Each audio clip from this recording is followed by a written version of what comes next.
रिश्वतखोर बहू। ये क्या बात हुई? तुझे पता भी है तो क्या बोल रही है बहू? एकदम सही बोल रही हूँ। अगर आपको मुझसे अपनी इन ऐंठन भरे घुटनों की मालिश करानी है तो मुझे वो देना पड़ेगा जो मैं मांग रही हूँ। एक हाथ दो और दूसरे हाथ लो, सिंपल। बहू हूँ, इसका मतलब ये नहीं कि नौकरानियों की तरह काम करूँ। ये है अमृता और उसकी सास रेखा। अमृता एक नई नवेली बहू है जिसकी शादी कुछ दिनों पहले ही रेखा के बेटे माधव के साथ हुई है। वैसे तो अमृता दिल की बहुत अच्छी है, लेकिन वो कहते हैं ना कि खून का रंग तो दिखता ही है। बस वही डॉन की बेटी होने का रंग यहाँ अमृता में भी दिख रहा है, जो है रिश्वत लेना। जी हाँ, काम चाहे कितना भी छोटा या कितना भी बड़ा क्यों ना हो, हमारी अमृता बहू बिना रिश्वत लिए कुछ नहीं करती। चलिए देखते हैं आगे इनके साथ और क्या क्या होता है। रेखा और अमृता को लड़ते देख ससुर प्रेमचंद वहाँ आता है और कहता है, अरे क्या हुआ? काहे इतना तिल मिला रही हो रेखा? अरे कुछ बोलोगी भी या कानों में हड़ताल हो रखी है तुम दोनों के? देखिए ना पापा जी, माँ जी ने मुझे कहा कि मैं उनके घुटनों की मालिश कर दूं, लेकिन उसके बदले में माँ जी मुझे वो हीरो वाला पुश्तैनी हार देने से इनकार कर रही हैं। क्या? घुटनों की मालिश के लिए हीरो का पुश्तैनी हार कौन मांगता है बहू? पापा जी, आपको तो पता ही है ना, आपकी बहू कितनी सयानी है, हर कोई भी काम फ्री में नहीं करती। और अब शेखावत खानदान का आटा तो इतना भी गीला नहीं है कि अपनी बहू को हार ना दे पाए। क्यों माय डियर माँ जी? देखा आपने प्रेमचंद जी, ये अब मुझसे पुश्तैनी हार मांग रही है, कल को पूरा घर मांग लेगी। अरे जा जा, मैं खुद कर लूंगी अपनी मालिश। ठीक है, मुझे क्या। एंजॉय योर मालिश टाइम माँ जी। रात में जब पति महादेव दफ्तर से लौटकर घर आते हैं तभी कमरे में, अमो अमो सुनो ना, मेरा वो लाल रंग का जो शर्ट है ना, वो धो दो ना प्लीज।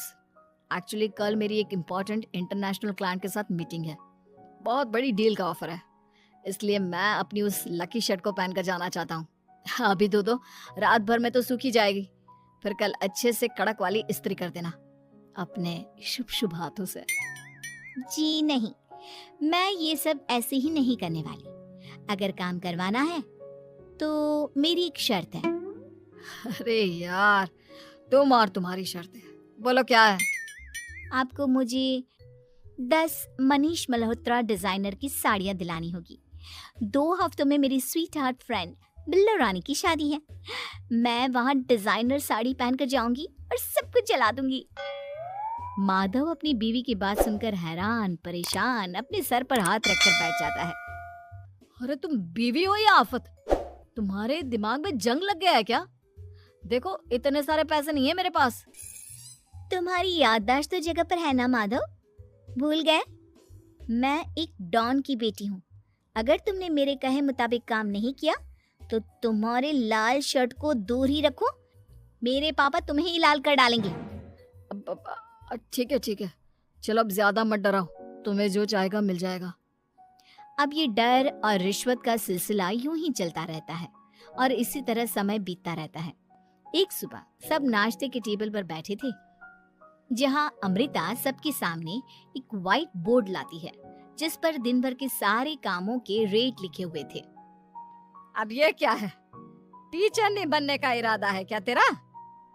अगर हाँ तो अफसोस, बेचारे बच्चे, उनका भविष्य तो अंधेरे में है। आप लोग बेकार की बातें बंद कीजिए और आंखें खोलकर ठीक से पढ़िए क्या लिखा है। ये आज के सारे कामों के रेट्स हैं। आलू पराठे, चाय, दाल, रोटी, चावल, सब्जी, हलवा, मिठाई, रसोई की सफाई, वॉशिंग मशीन में कपड़े धोना, ओखल में मसाले कूटना और माँ जी और पापा जी के अलमारी की सफाई करना। इन सब कामों की कुल मिला के जो रकम बनती है वो है ये 10,000 रुपए, और माँ जी के लेटेस्ट लाए हुए सोने के झुमके भी। अमृता, तुम इंसान हो या हैवान? जरा तो दया करो हम पर। हे राम जी, उठा लो, अब ना देखा जाता ये सब। सच में पता नहीं कौन सा दिन था वो जब ये हमारे घर आई। महादेव, तेरे प्यार ने तो हमारा जीना दुश्वार कर दिया बेटा। दुनिया में बहुत रिश्वतखोर लोग देखे, लेकिन ऐसी रिश्वतखोर बहू पहली बार देख रहा हूँ जो अपने ही परिवार को लूटने में लगी है। बहू, तुझे पता है ना कि ऐसे रिश्वत मांगना गुनाह है। पापा जी, मैं कोई गुनाह नहीं कर रही हूँ। रिश्वत लेना बाहर की दुनिया में गुनाह है। मैं तो बस अपना हक मांगती हूँ। मेरी रिश्वत रिश्वत नहीं, मेरा शगुन है, नेग है। और वैसे भी मैं एक बहू हूँ, इसका मतलब ये नहीं कि मैं सब काम पूरी जिंदगी फ्री में करूँ, आपके चरणों को धोते बैठूं और 24 घंटे आपकी नॉन स्टॉप सेवा करती बैठूं। चलिए छोड़िए, नाश्ता और खाना चाहिए तो बोल दो जल्दी से, वरना मैं चली थिएटर। आज मेरे फेवरेट सलमान की पिक्चर रिलीज हुई है। इतना कहकर अमृता वहां से चली जाती है। इस बेवकूफ का जल्दी कुछ करना पड़ेगा। कुछ दिनों बाद घर में पूजा रखी थी और पूजा में 11 पंडितों का खाना बनाने के लिए कहा जाता है, वो भी नई बहू के हाथों से। देखो अमृता बहू, आज घर में पूजा है, 11 पंडितों को खाना खिलाना है। 56 भोग बना पाओगी? उन्होंने कहा है कि नई बहू के हाथों का खाना ही होना चाहिए, नहीं तो मैं रेखा को ही बोल देता हूँ। ओ कम ऑन पापा जी, खाना तो मैंने फ्री फंड में अपने घर में भी कभी ना बनाया, तो अब आपको क्या लगा कि पूजा का नाम लेकर आप मुझे अपनी झांसी में फंसा लोगे?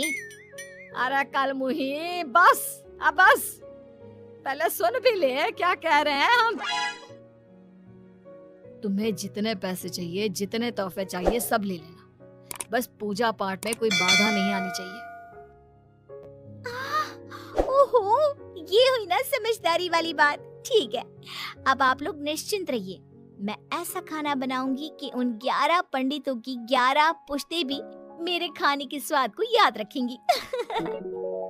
अमृता पंडितों के लिए खाना पकाती है और पूजा संपन्न होने के बाद उन्हें केले के पत्तों पर खाना परोसती भी है, जिस पर खाने का पहला निवाला खाते ही वो क्या भोजन है।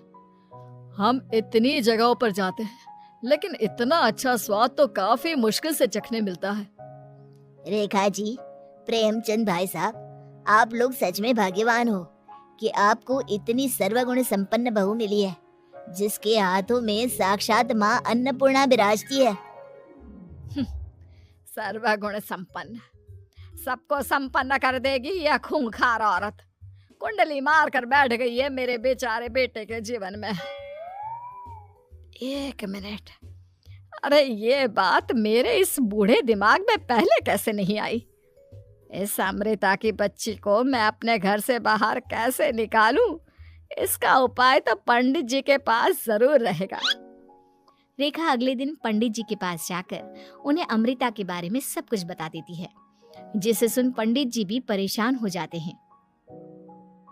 अरे अरे अरे अरे अरे, ऐसी बहू तो 7 जन्मों में भी किसी को नसीब ना हो भगवान। देखिए रेखा जी, आपकी रिश्वतखोर बहू और आपके बेटे की कुंडलियों को जोड़कर देखा है मैंने, लेकिन इसमें तो यही बता रहे हैं कि ये आपके जीवन से कभी नहीं जाने वाली। इसलिए उससे सुधारने के लिए जल्दी आप लोगों को ही कुछ करना होगा, नहीं तो एक दिन वो आप लोगों को कंगाल करके ही दम लेगी। नहीं नहीं, ऐसा हरगिज नहीं होगा। मैं कुछ करूंगी, हाथ पे हाथ धरे नहीं बैठूंगी मैं। वहीं घर पर अमृता को ये पता चल जाता है कि उसकी सास रेखा पंडित जी के पास उसकी और महादेव की कुंडलियां लेकर गई थी, और इस पर जब रेखा घर लौटती है तब, वाह माँ जी वाह, बहुत ही ज्यादा सयानी निकली आप तो।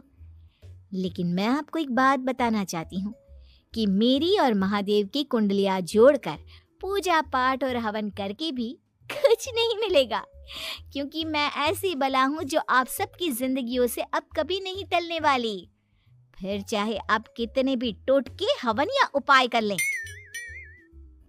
तो खुद को समझती क्या है रे बदतमीज, तुझसे बात करना तो दूर, मुझे तो तेरी शक्ल देखना भी नहीं पसंद। अब सास बहू के बीच एक अनकहा सा युद्ध छिड़ जाता है। दिन बीतने लगते हैं, लेकिन एक दिन अचानक रेखा की तबीयत हद से ज्यादा खराब हो जाती है और उसे सांस लेने में भी काफी दिक्कत और परेशानी महसूस होती है।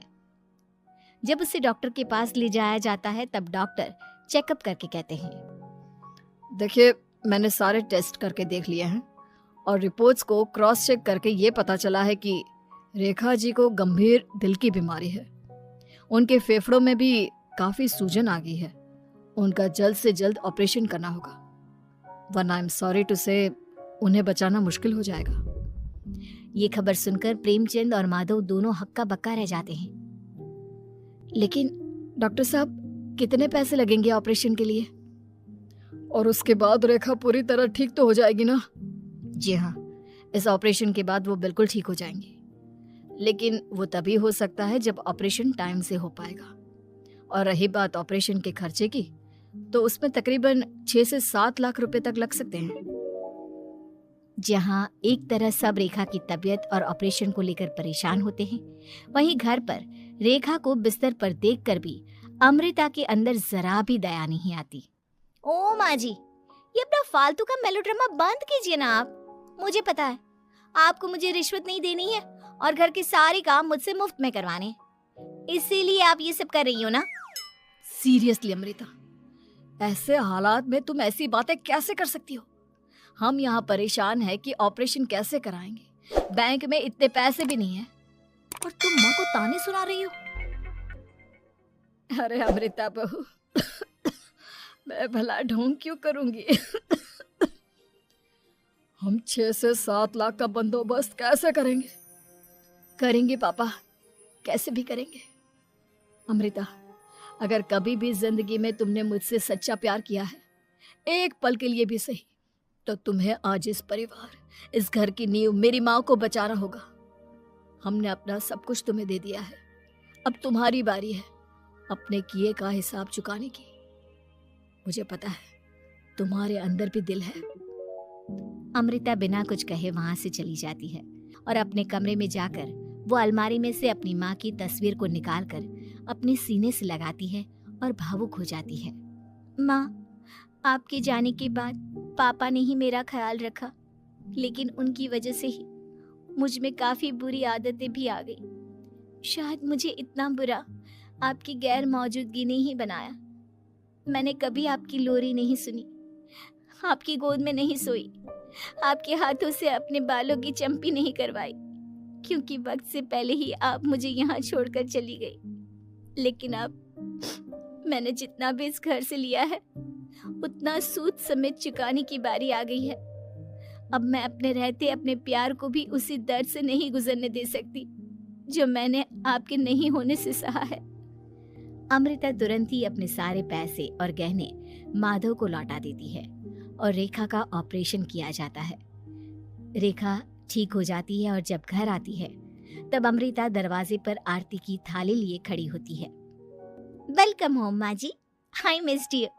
पता है कितने दिनों से किसी के भी साथ लड़ाई नहीं की थी मैंने, और ना ही किसी से रिश्वत मिली मुझे। क्या? हमें तो लगा था कि तेरी अकल ठिकाने आ गई है, लेकिन तू तो अभी भी जैसी की तैसी ही है। माँ जी, पूरी बात तो सुनिए। हाँ, ये सच है कि मैं रिश्वत लिए बिना नहीं रह सकती लेकिन अब ना मेरी रिश्वत बदल गई है। अब मुझे हर काम के बदले झप्पी, अपनापन, प्यार और अपनी इस माँ का दुलार चाहिए ये सब तो हम तुझे भर भर के दे सकते हैं बेटा।